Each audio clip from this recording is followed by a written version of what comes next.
Good. Happy Friday. Good morning to you. Sometimes I don't even know what words are coming out of my mouth, Amy. I don't know what's going to happen on my mouth.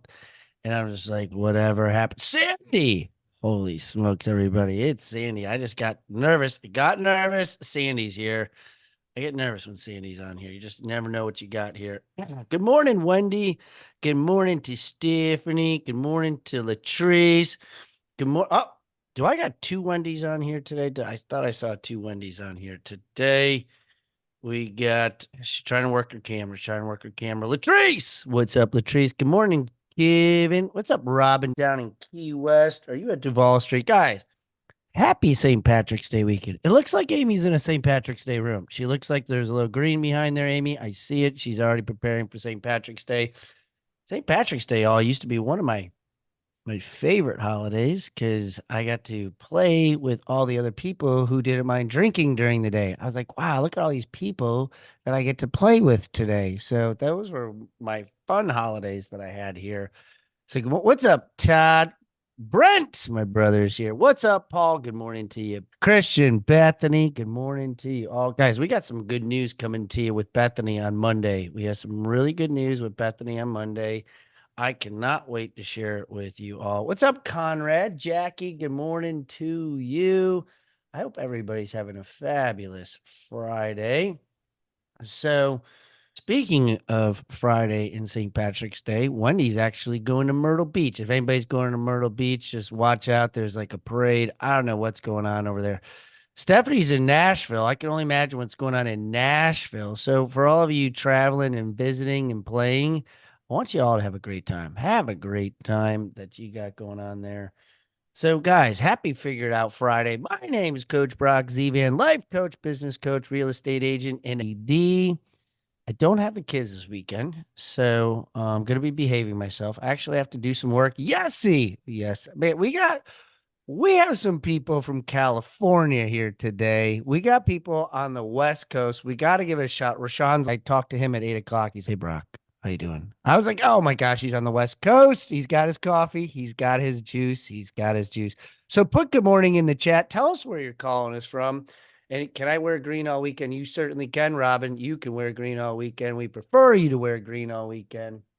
And those of you in our guys, find somebody to invite to our Facebook group. We are two people away from 700 people in our mindset show group. And who would ever thought? I never would have thought that there'd be 700 people to be a part of this show, to be part of this event. And I want to thank Jay and Rika as well to help me because without them, there's just no way. There's so for those of you who do podcasts, it's very challenging to get awesome people on the show and perform and editing and everything else. So hats off to Jay and Rika is always helping me. So good morning, everybody. Happy Figured Out Friday. Jay, if we can throw that affirmation up there, let's just start the weekend off with a really strong affirmation that we have there. Let's just say it. Let's feel it. Right, Christian. Christian, he probably had like barely any sleep, but he's ready. He's ready. All of us together, say it out loud, say it proud, so we can bring it to the weekend. Something good is going to happen to me. Something good is going to happen through me. Yes, it is. Yes, it is. I know it. So, guys, today's guest, I met him at Amplify and I shared with you. Oh, hold on. I had to get my Facebook up here. I finally did. Rosario, Karen. Good morning, Karen, Barbara. I met Roshan. Let me just tell you about this guy. Okay. So I'm racing into Amplify. I'm late. Kids are like, I'm like throwing them at my parents. I'm racing down there. I'm trying to text Yessie. I'm like, Yessie, I'm trying to get there. I was supposed to be there earlier. I know I was supposed to be at lunch. I'm trying to get there. I walk in and I'm disoriented because I felt bad. I'm rushed and I get in there and I walk through the doors. And where's Derek Green? I'm not too sure if he's on here. Adria, I saw you, Adria. And so I walk through the doors and it's dark. And so I'm like, I have no idea where I'm supposed to go. Not too sure where I'm supposed to sit. And this guy comes up to me. He's like, "Hey, man, come on over here." I was like, "Man, how do you even know me?" But he was so nice to me. He guides me in. He's like, "Hey, we got a seat right up here." He points direct. It's dark out, and I'm trying to be like discreet and everything else. And little did I know, it's Roshan, who was helping me out. And I didn't know him from Adam. I was just because I didn't know anybody. And I sat down, and as I was trying to like listen to Derek, and I'm sitting down, and I meet Melissa, and there's Stephanie, and I'm sitting down. I was like, man, that guy was really nice. I really didn't get to talk to him too much. And we saw him in passing here or there, but I didn't really get a chance to really know him. And Rico, we reached out to him to be a guest. And then I get to look at, so every time when we have guests all, we get their resume and who they are and their background and everything else that they are. And I'm reading his. No joke. Like literally I'm reading his background for what it is. And I was just like, so when I read this book, my AA book, it has nothing to do with it, but like when I read the book AA, he talks about their story, and I'm like, oh my gosh. And that's how I was with Rashawn, because I was reading his story and what he had, and being in the ER and anxiety and all this stuff that he had going on in his life, and how he kept going and going. And I'm like, holy smokes, I had no idea who this guy was. And so for him to share his story today, and I say to them, I said, listen, I know you have a quite a resume of how you had to figure it out, but to be able to find two defining moments to be able to share with us, I was like, man, and I say this in a loving way. I'm like, man, you got quite a story here today. So I'm excited to hear about him from the West Coast. Let's bring some love. Let's bring some heart. Let's bring that family love that we have here. Put a 5 in the chat. Put some love into your emojis. Give him a virtual high five right there. Rashawn, good morning to you, brother. How we doing, man? Good morning, everyone. Good morning. Man, That was a where great, are that you was a calling great, us that was from? a great intro. I was like, man, I want to meet this guy too. Who is this? Oh, wait a minute. Wait a minute. It's me. No, that's us like this. Yeah, it's me. Yeah, hey, I like the blue shirt too. Yeah. Everybody's got, we were supposed to wear green, Robin. I know. I apologize, Robin. I apologize, but we'll get there. We still got some time. Brother, tell us what part of the West Coast you calling us from here? Because we got a lot of people on the West Coast. I'm in the Northwest, Washington State, Washington State. or Washington, as I say here. So what part of Washington State? Currently in Seattle, like south of Seattle, just south of Seattle. Okay. One of our leaders on Wednesday, Mr. Cullen Wallace, he was from Seattle, and he had to move up to Alaska to help take care of his father. He was our Seattle anchor, so you're going to be our Seattle anchor today. So we appreciate you being from Works, works. from out What do, west there.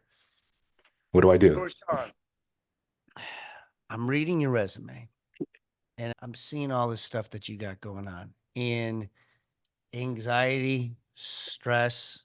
Now, I'm gonna ask everybody to be vulnerable here. How many of you at some point, maybe feeling it now, not too sure, put a 7 in the chat. Have you felt anxiety or stress? Put a 7 in the chat if you feel an anxiety, stress. It's been like one of those things inside of our life that just. How many of you can't sleep at night? How many of you wake up early? How many of you are doing things you shouldn't be doing? How many of you are drinking when you shouldn't be drinking, eating when you shouldn't be eating, doing things, shopping, just doing everything you possibly can to fight this anxiety and stress, and it doesn't seem to go away? Then we have a show for you today, because Rashawn has overcome that and still works on that today. Yeah, So definitely. Rashawn, tell us a little bit about that. Tell us some where this, as you were going through your life and trying to figure some things out, tell us something that struck you and where you were really struggling. Yeah, that was a period of my life that it was definitely a defining moment. And so I had always been a high achiever, and I was always motivated, always aspiring to do like really big things. But I realized after the fact that I lacked direction. And so during that season of my time or my life, I was going to school full time. I was working full time. I was trying to have a social life. I was trying to do all the things. And the stress took such a toll on my body that it just spun me into this really like huge, like I was anxious all the time, depressed all the time. But that need to show the world that I had value, it just kept pushing me and pushing me and pushing me. So I just had this conflict constantly. And And how old were so you at this time? what's that? How old were you at this time? So I had been in school pretty much all my life up until about 5 years ago. Wow. Yeah. And I never really had the time to go enjoy life and do the things that people do, take that break. Right after high school, I went to college, but I couldn't figure out what I wanted to do when I grew up. So I bounced from degree to degree to degree to degree. And then so finally up in 2019, I finally got my graduate degree and I was like, I'm done. And that's it for me Can because I I ask had you to a push question? through. Yeah, go ahead. So I told him all, I was like, I'm going to interrupt you a couple of times. So Yeah. he was prepared for it. I always prepare my because the first thing that comes to my mind, do you think in life, because many times I feel adults, we do this, but do you think you are jumping from degree to degree and going to school because maybe lack clarity or you're just not too sure? But like I use the rocking chair versus the wheelchair many times. Like we think we're busy doing something, but we're in the same place in a rocking chair versus taking the same action activity in a wheelchair to actually go someplace.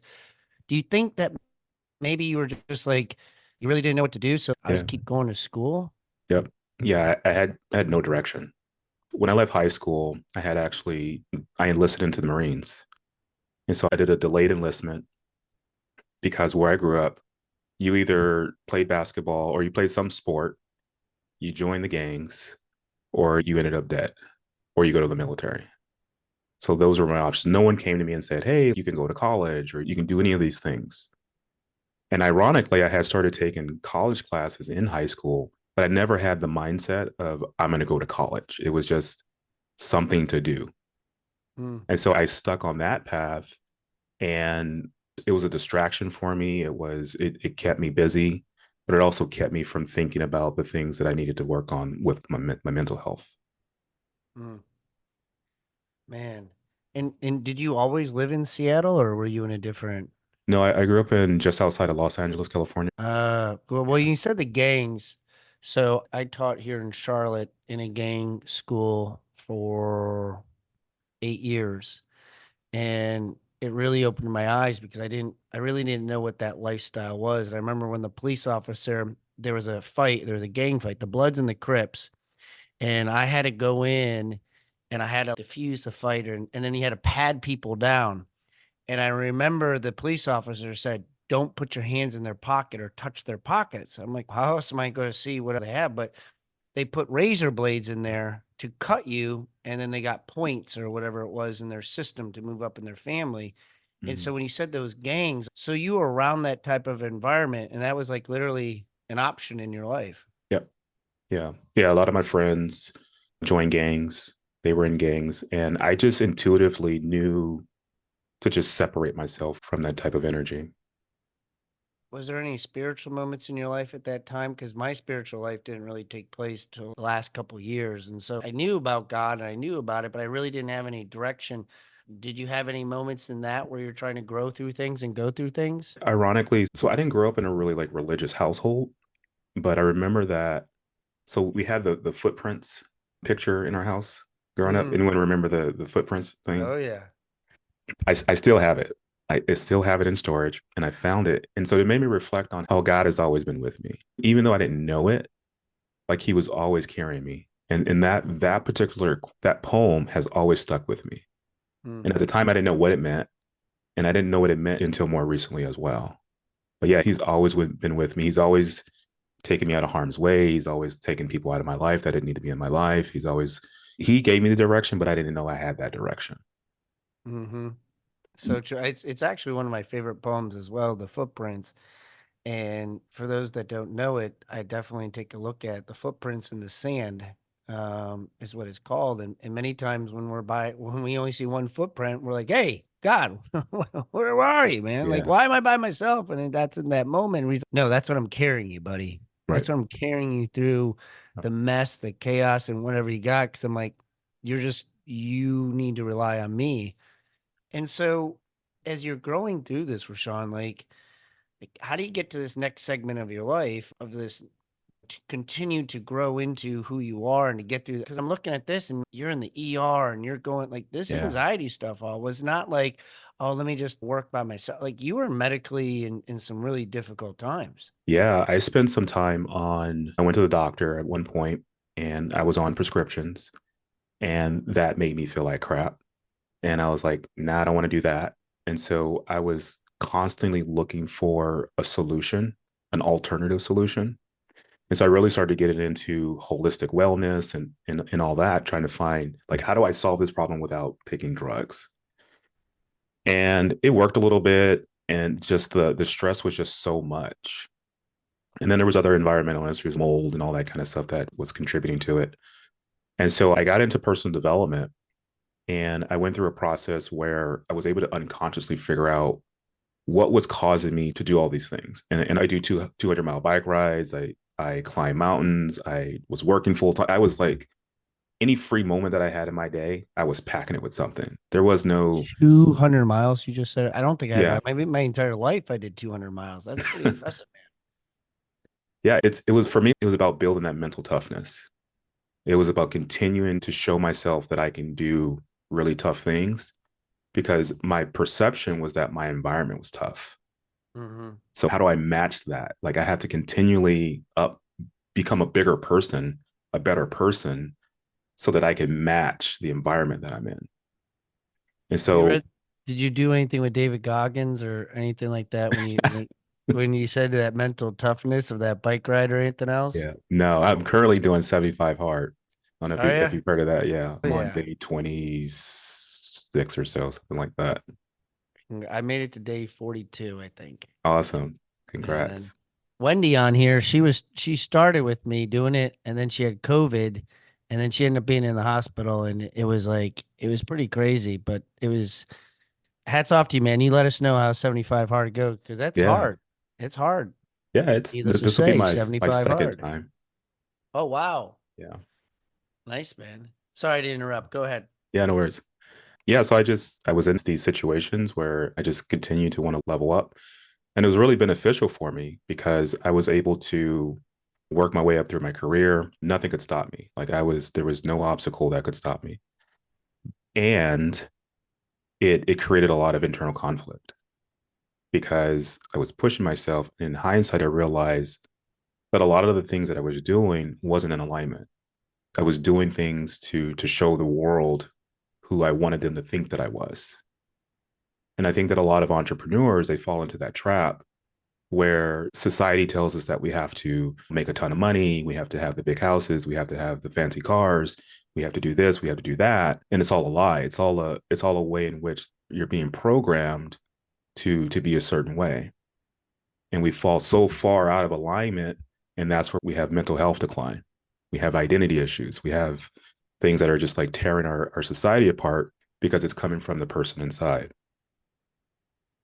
Hmm. I was writing down identity issues because Diva, one of our guests, um, last week was talking about identifying and in the issues that we have inside of us. And we, on like a side item here, it's not a side item here. You talk about mental health, mental healthness. Actually, it was 2 weeks ago. And the gentleman last week was talking about mental health. Like in perspective from you from your study and everything else, and I'm looking at your resume here, the linguistic programming and all this stuff that you do now. How much do you think COVID had effect on our mental health? Yeah, huge. I'm trying to decide if I want to put my tinfoil hat on or not. It was I can my own personal experience. I I dealt with a lot of fear when COVID first started, to the point where I didn't want to be around my family. I just wanted to just keep distance from everyone. And in hindsight, I look back on it and I say, man, I was so fearful that it motivated me so much that I didn't want to like hang out with my family. And so that psychological control was more of a way to create division amongst families, amongst friends, amongst church, amongst everything. But people are they weren't willing to see it that way. They weren't willing to see the psychological effects, like wearing a mask, for instance. Like that was like that's horrible. It's just the physiological effects that doing that has on a person. And even when you think about it from a mindset perspective and how it relates to identity. So you have people walking around with a mask on. You have people walking around covering up who they are, covering up who their identity is behind a mask. And how that relates to how we don't want you to be you. We want Mhm. you to be who we want you to be. Yeah. And it's like such a, and I'm not going to get into all of it, but just like the control thing of making people do this and walking around, and let alone the impact it has on our kids. Yeah. My daughter, and I can say this for many kids, like she pretty much lost a full year of school. There's still things that we have to go through and do. And I think as adults, and here's the thing, all what drove me crazy, and and I say this many times, like I was struggling between like following directions Hmm. because I had to wear a mask. I didn't want to wear a mask. Yeah. And then masks became like optional. And then I was being like, like I had so many things going on in my head. Yeah. And then I was like, my daughter's next to me watching me. And then I had to be like, what am I teaching her? Oh, Yeah. just do whatever you want, Brielle. Who cares what people say? And this says, if you don't want to wear. And then I was like, man, how do I present myself in front of her as being a father figure? And Yeah. in in life, we don't know who's watching us. And there are people who are watching you Always. constantly. And I think you said the word, and we talk about it all the time, all. You said the word fear. And that fear was causing you to do things you probably didn't want to do. Yeah. We all like indirectly, fear is so prevalent in all of our lives. It's such a huge, it's like one of the most powerful emotions as far as a motivator. You see it on the news. If you watch the news, it's all about fear. Like, when's the last time you ever watched the news and said, I needed to know that? Like, I'm really glad I'm really glad I tuned in today because that's what I needed to hear. It's always fear based because they're trying to motivate you a certain way. And that's why it's Mhm. called TV programming, television programming. Mhm. It's so true. So many times that with the fear. Now, as we get into it, what are you figuring out today? I know I got a little off task here, but what are you trying to figure out today as you are? And some people don't even know what you do yet, and we're going to get into that. But what is it that you're figuring out today as you went through all your emotion and anxiety and getting through things and keep pushing on and understanding your mindset and what it Mhm. is? Like, what are you trying to figure out today in your business, in your life? Yeah. It's so I grew up a super shy kid, like very shy. And I would say that what I'm trying to figure out today and what I am figuring out today is how do I who am I? Mm, How do I share who I am, who I believe I am, right? Who God tells me that I am, and being okay with that, being okay with what society thinks of me, being okay with my family thinks of me, with my friends think of me, just really showing up and sharing my message and sharing who I am without fear. And so that's identity is has been such a big topic for me lately because I appreciate how much I didn't know who I was. I had no clue. And I think there's a lot of people out there that they're dealing with the same thing. They don't know who they are. And the closer you get to that, the better off things get for you. I love the question because we talked about this recently. How many of you all, if we went around the room and said, who are you? Like, who generally are you? Yeah. Say many times, what is the gift that God gave you that you're willing to share with other people? But you said one question that really spoke to me, and I wrote it down, and you said, are you okay with it? Are you okay with it? Because here's the thing, all. If you're not okay with it, you will struggle in life Yeah. constantly every day trying to be that imposter syndrome that you're trying to be somebody that God has not aligned you to be yet. And you're fighting it all the time, Yeah. constantly. And then you get done at the end of the day and you're like, how many of us are like, I'm exhausted, I'm tired? And it's because you're trying to fight against your internal self. Would you agree, Rashawn? Absolutely. Absolutely. Yeah. So the phrase that you hear in personal development all the time is, are you stuck? Right? Do you have burnout? Mm-hmm. It all comes from people living in misalignment. I believe that's the root of it. Is people are Yep. misaligned, and they're misaligned because they are showing up in the world as being someone that their parents told them to be, that society told them to be, that everyone else told them to be, except for who God told them to be. Amen. And they'll struggle. They'll struggle every single day. They'll lie to themselves. So I heard this term last night. It's called a identity. Hmm. And so people, they take on this lie identity. They lie to themselves because all these people told him who they're supposed to be. And once you get from the lie identity to your identity, that's when things start to take off for your career, for your family, for your health, for everything. That's the line right there, off. You got it right there. We saved the best for last, going from your lie identity to your identity. I just made that note right there. That's it right there. Now, what's the one thing that was really good right there? But as we conclude, what's the one thing? It's always my favorite question at the very end. What's the one thing you want to leave us with today, Roshun?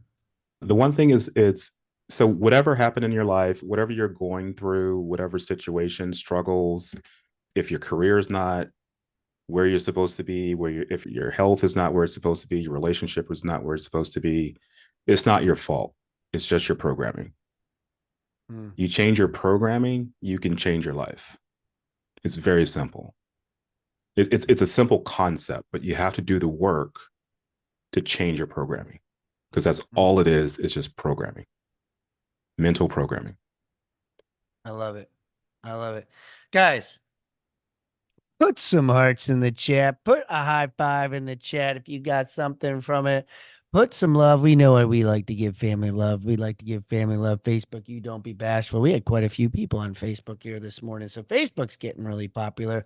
Guys, if you want to talk to this guy, we're going to make sure everybody puts the loves in the chat and everything else before we're going to put his contact information on there. You can go to the Brock Zevan's Mindset Motivational Facebook page. You can watch the recording. You can get his information.